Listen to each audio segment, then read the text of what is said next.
Well, thanks for the question, Mark. I'm a Kenya citizen. I'm third generation, fourth generation Kenyan. My family are originally from Nairobi, and I came down here. I was studying overseas, and I came back from overseas assignments, studies, and also working overseas. I came back to Kenya in 2000, roughly 2001, and decided that I would like to do some sort of development of, as you know, as remote a place as possible. One kind of a semi-retired life is what I thought I might be doing. So we had this piece of land, family land. I came down over here, and I have been here since 2003 in Kilifi County, kind of off the beaten track, as you know. And so since 2003, we developed this plot that we're on. It was a tourist development to begin with. We had a bunch of beach cottages, and that did well enough for us. Unfortunately, tourism took a downturn, serious downturn, roughly around 2010, 11, 12, 13. And at that time, we were kind of wondering whether we should continue. And it just by really sheer chance that somebody, actually an old partner of mine, a friend I know, came down from the United States and said, well, have you heard about moringa? And I said, yes, I have. Everybody in this area of Kilifi County, indeed all over the county, indeed all over Kenya, have a moringa tree growing in their backyard, which they use for medicinal purposes mostly. Even my mother, strangely enough, said, yes, I know this tree. Her mother used to grow it, my grandmother used to grow it to whenever the family had some sort of ailments. She would use the moringa tree as a homemade sort of remedy for various things. And so it's well known in this area and really around the world as a medicinal plant, a plant that really helps with health. And it turns out everybody is growing it, as you can imagine here. And so when my friend came and said, have you heard about it? I said, yeah, sure, everybody's heard about it. And so he told me, well, guess what? It's turned into a giant value chain, a giant product on global markets. He's, remember, coming in from Seattle, the United States, and he's telling me we're seeing moringa in Seattle in the shops, and it is a huge, very expensive. People are buying it for any amount of money. Why? Because it's just so well known as a nutritional product. It's just so good for you that people are buying it at huge prices.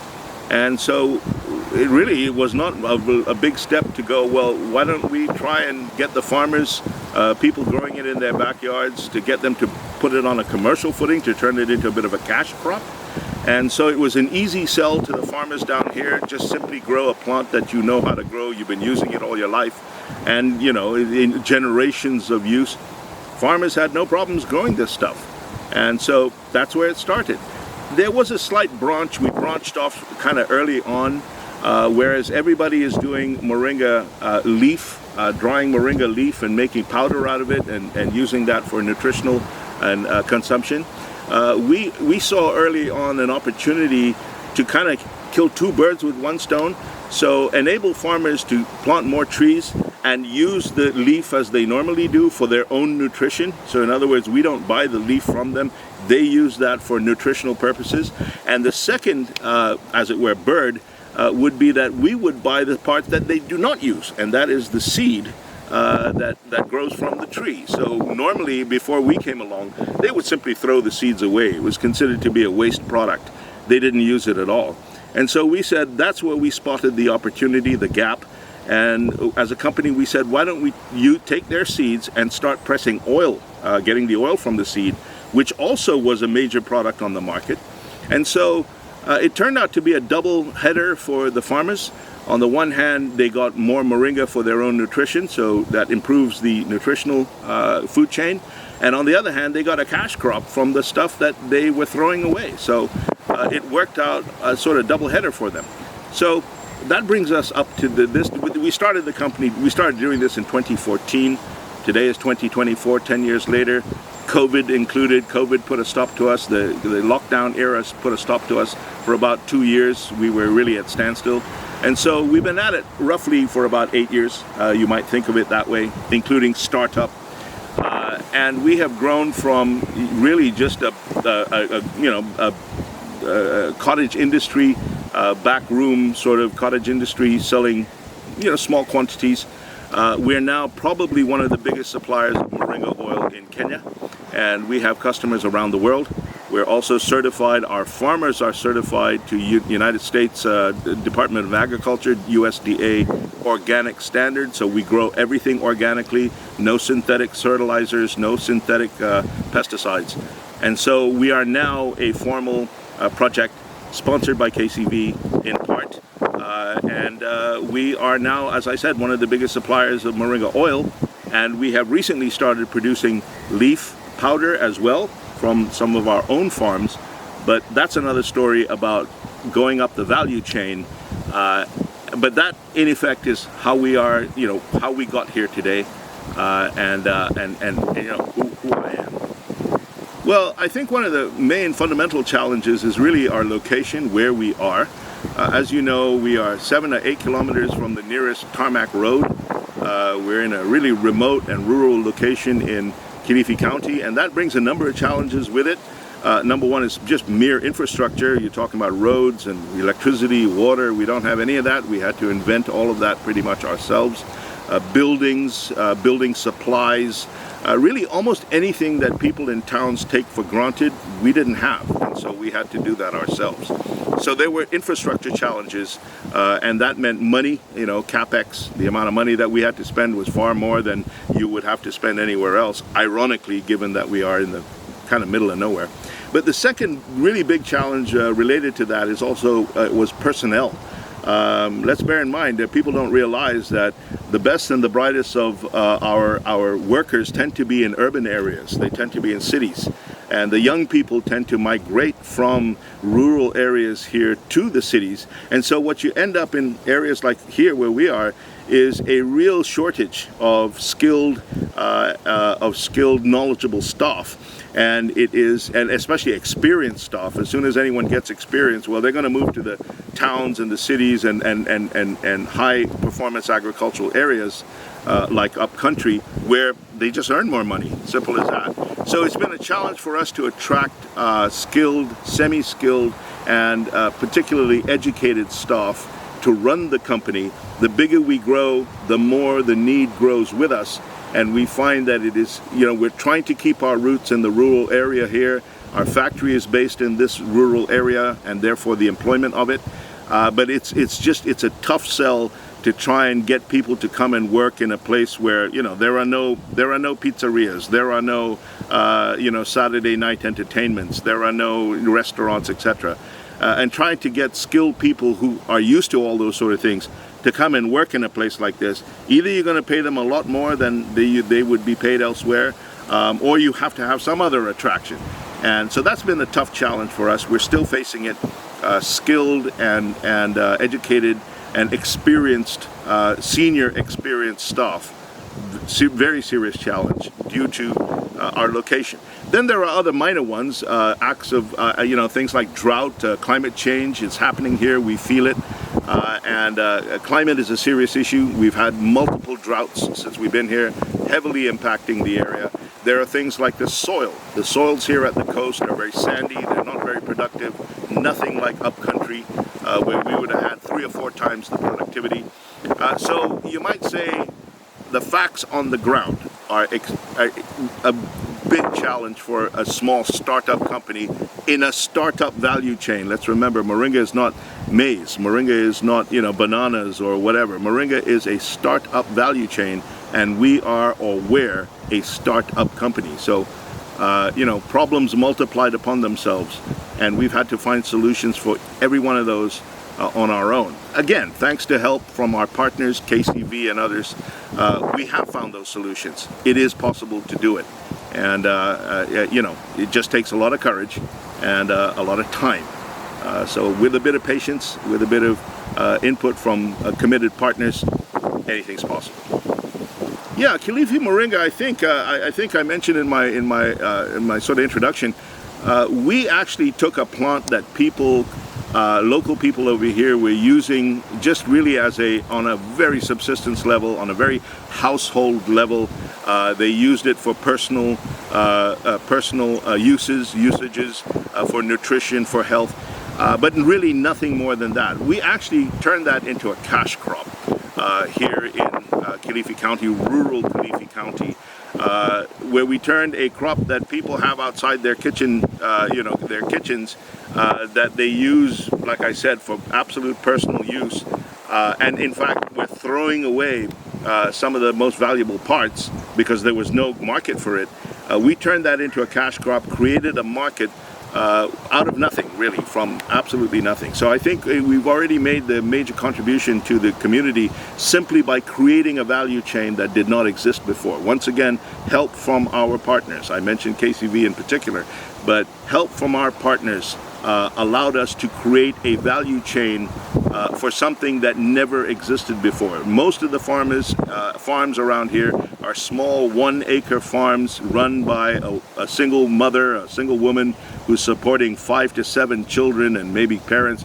Most of the men are off, someplace else, working on a job somewhere else, or maybe they're just not there.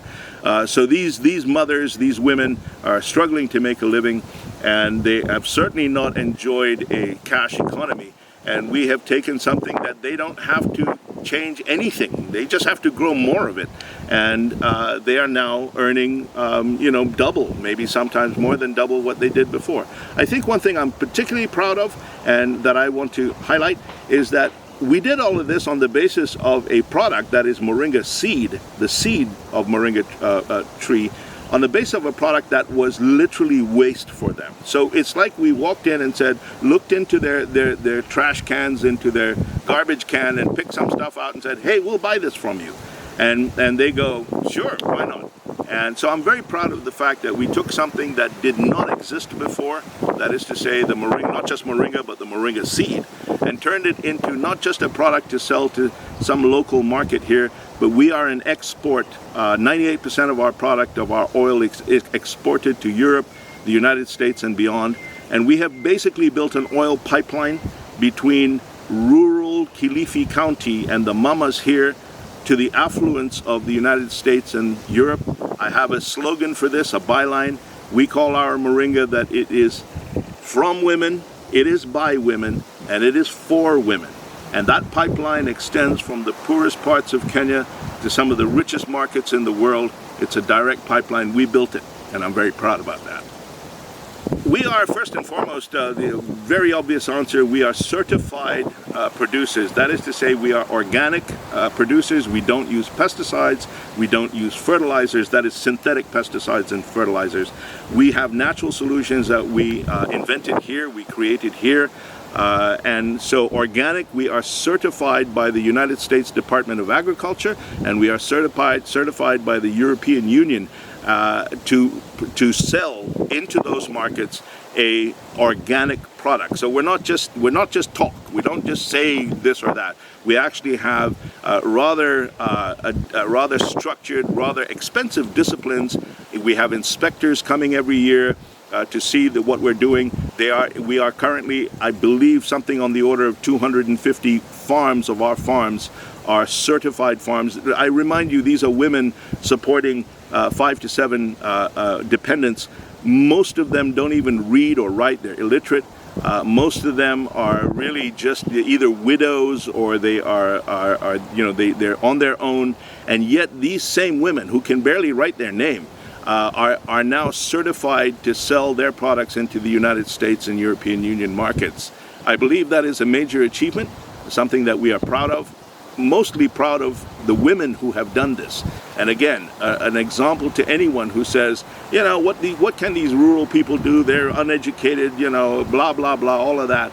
Well, we have 250 women who can't even read and write, yet they can sell their products to the United States market as certified partners. So I'm very proud. I think we've achieved something there. I again will repeat my thanks and my gratitude for the support that we've received. We didn't do it on our own, but we had partners, financial partners in particular. I want to single out KCV on that one, who supported us through this process. What we have done is created internationally recognized and certified supply chains from the poorest areas in Kenya to some of the richest areas in the world. And we did that, something that makes me very proud. I think the impact at Kilifi Moringa, number one, you might even say, in no particular sort of order, you might even say it's a psychological impact. People can suddenly see that you don't have to be, some highly educated and resourced and all the stuff that people think it takes. Well, actually, it doesn't really take that. What it takes is dedication. What it takes is a commitment to do it. It takes a good idea. It takes good partners, and you can achieve almost anything. And I think that, number one, that impact, that psychological impact among our communities over here, that we can do this, has been enormous. The sense of confidence that you get when you go out there is enormous. And I think that is underrated as a contribution. But in terms of other impacts, in terms of material impacts, well, just the selling of moringa. I mean, we had farmers, the socioeconomic basis of our farms here is that these farmers are earning, before we came along or before moringa, without moringa, they're earning on the order of maybe 25, 35,000 shillings a year. Folks, I'll repeat that, 35,000 shillings a year per farm. That's the level that they're standing at. So when I tell you that they're earning similar quantities, they're earning 20, 30,000 shillings a year just from their moringa alone, we've basically doubled their income, and that is as a minimum. And it's not just one or two farms, but hundreds of farms have doubled their income from moringa. I asked anybody watching this, just think about it. What if you and every one of your neighbors doubled your incomes in a matter of 1 or 2 years? Whatever you're earning now, double it, and everybody around you is, what impact would that have among your wider community, among your neighborhoods, among your societies? It's almost miraculous. And in that case, that is what has happened in this small corner of Kilifi County and in other places. Then there are other major impacts which may yet prove to have global scale. And some of those are from the not just the primary products of moringa, but some of the secondary products. And in particular, the moringa plant, it's called the miracle tree in many places. And the reason for that is because it contains so many powerful ingredients, so many powerful chemistries, that if they could be isolated, extracted, and turned into a product, you would literally have global impact. I'll give you one example. The moringa seed, in its byproducts, after you press the oil out, the seed cake, whatever the residue byproduct that's left over, contains a particular enzyme, a chemical, a protein enzyme that has been shown. You can see this on Google, on YouTube. Just keywords: water purification and moringa. If you look at that, you'll see that moringa contains an enzyme that is able to purify water. It is able to clarify water. It's what it call a coagulant. If that, Kilifi Moringa is in the process of developing a product from that. We are isolating that, working with a local university, Pwani University, where we have a partnership. And with Pwani University, we are developing and isolating that enzyme. If that enzyme, and when that enzyme is isolated, we expect it maybe in this year. When that is done and turned into an actual usable product, we will have a major impact on waterborne diseases. We'll be able to clarify puddle water, pond water, gray water. That's basically going to double the water supply in this area over here. And I don't think I need to mention what kind of an impact that would be. That's a global impact. That is something the world will hear about, and that all our partners will be proud to say. I'll give you just one more quickly. Nutrition, human nutrition. We all know that moringa is a very powerful nutritional plant. That's why it's a billion-dollar market. It's because it's such an amazing superfood, is what they call it. And we've discovered, we've obviously been able to mix moringa powder with normal maize meal, what we call unga, maize meal flour, and which is a staple product, a staple diet product, nutrition product, food product here, and across Africa, I might add. And by mixing powdered moringa in certain proportions with maize meal, we've been able to fortify maize meal, turn maize meal into a very low nutrition carbohydrate-based food source into a high nutrition, not just carbohydrates, but vitamins, microminerals, iron, and so on and so forth, In other words, turn it into a high value nutrition rather than simply a high volume nutrition, a high quality nutrition. Not just quantity, quality. And that's what Moringa has been able to do. That has major impact among women and children under 5. If we are able to release those products, and I'm sure we will, we're going to change the way people, the food security situation. And I cannot, again, imagine a greater impact with that. And so that's water and food. What more do I need to say? Yeah, Moringa allows us to be excited about a lot of things, frankly. It is an extremely versatile plant.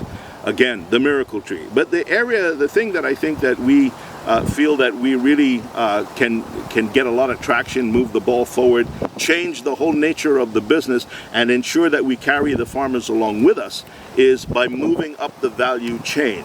Right now we're supplying bulk oil, bulk powder, and just like anywhere else in the world, we are subject to commoditization.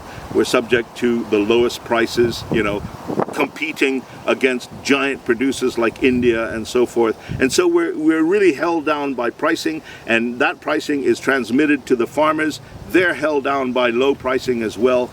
If we can beat that cycle, and the way to do it is by moving up the value chain, so moving closer to the consumer, taking a product and adding value, adding knowledge, and instead of selling, for example, a barrel of oil in bulk to the United States for whatever the figure is, a few $1,000s, if you can take that same barrel of oil and turn it into a consumer product, that is, say, a body oil or a face oil, hair oil that you can sell to a consumer, you're going to multiply your value, that value, by literally orders of magnitude. You're going to be 10 times more profitable or 15 times more profitable. And if that happens, and if you can build that profitability, you can build that business model, you're going to be able to pay the farmers a lot more. So there, you're gonna exit them, you're gonna get them, you're gonna carry them out of commoditization as well. So it's not just about a company making more money. It's about a company making more money so that they can pay their suppliers more, and the suppliers produce more, are happier, and lift, as they say, the tide lifts all the boats. And so we're trying to access that tide and that tide literally is a value added. How do you do it? Add value. Create a product that consumers will buy. Don't be just at the bottom of the value chain. Move up that value chain and take everybody with you as you move along. So we have made a lot of progress in that area. As I've said, body care in terms of body care products for consumers, but also nutritional care, and also the extracts that I mentioned. These are all value-added chains which we think we can build.